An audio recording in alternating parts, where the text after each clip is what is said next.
Hello and welcome to Vietnam Journal, our daily English news bulletin on net with VTC 10. I'm Ngọc Nhất speaking for Hanoi. Every day we bring you comprehensive and up-to-date information on Vietnam. And following a major story on Saturday. India to increase ODA into Vietnam. Vietnam National Symphony Orchestras to perform in the United States.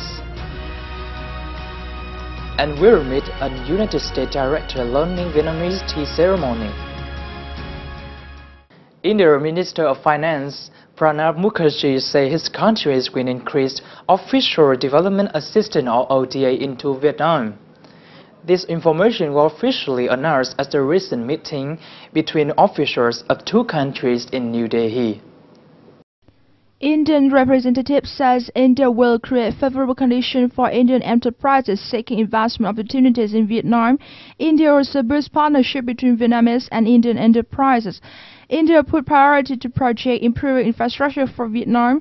Based on infrastructures, India will increase credit for Vietnamese enterprises to import equipment and technology from India. Vietnamese and India also agree that two countries need to boost up cooperation between authorities. The cooperation will therefore reinforce partnership in business, investment and trade between the two Asian countries.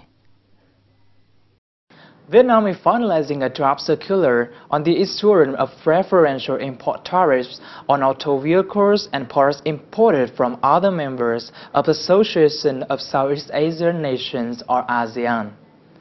The draft circular is aimed to enforce the agreement on trade in goods in ASEAN from 2012 to 2014.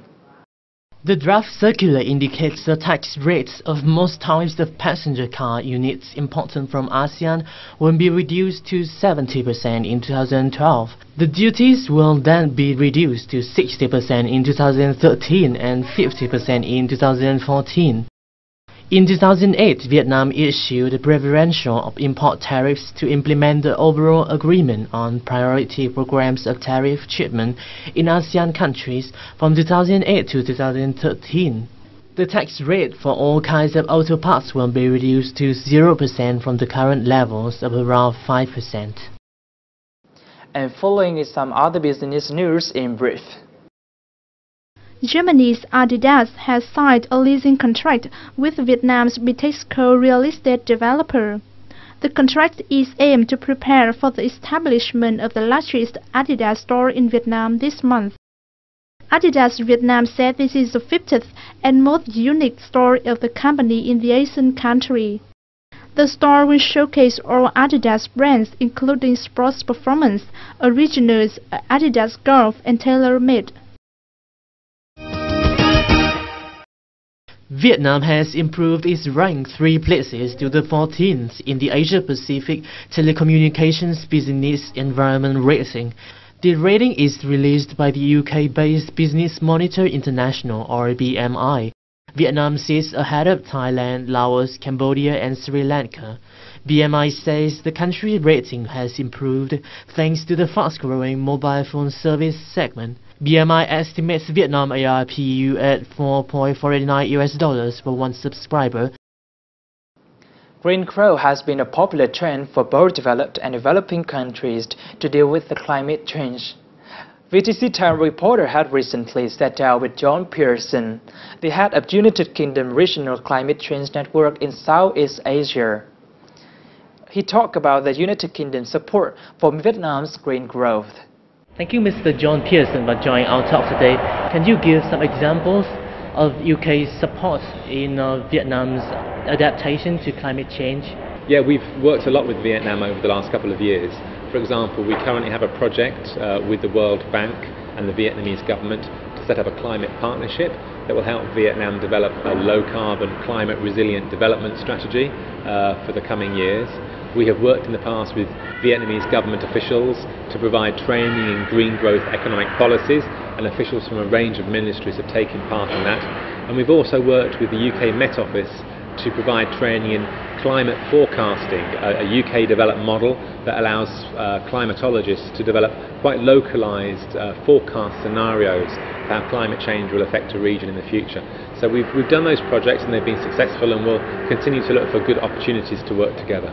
Can you give some examples of green growth models in England and also in other Southeast Asian countries that Vietnam can apply? The UK is at a different stage of development from Vietnam, and so the practices adopted in the UK might not be appropriate for a country like Vietnam.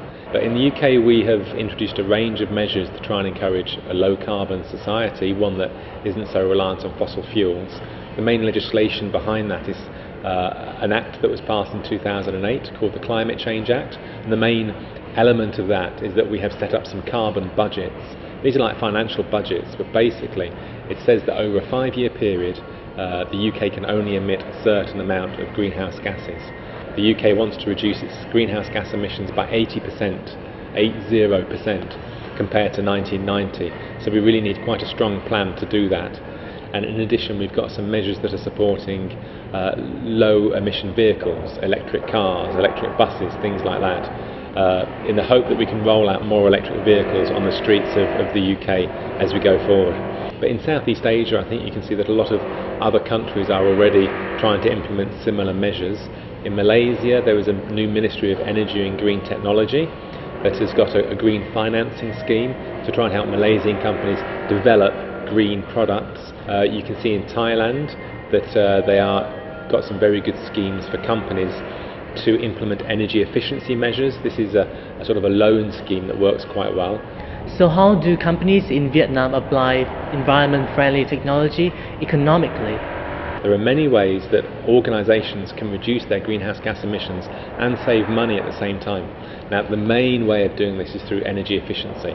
That's improving your operating systems, improving the way that you use energy. Now, the British government has supported a study recently with a company in Singapore which looked at the market size for energy efficiency investments in the region, and it shows that firstly it's a very large market, and that actually you can make improvements to your energy efficiency measures. So actually my answer to that would be some technologies can be expensive, but there are quite a lot of technologies out there already that are very economical, and that if you implement them, then organisations can reduce their energy bills, they can save money, they can pay back for the original investment in quite a short space of time. Thank you so much for your helpful information. Thank you very much.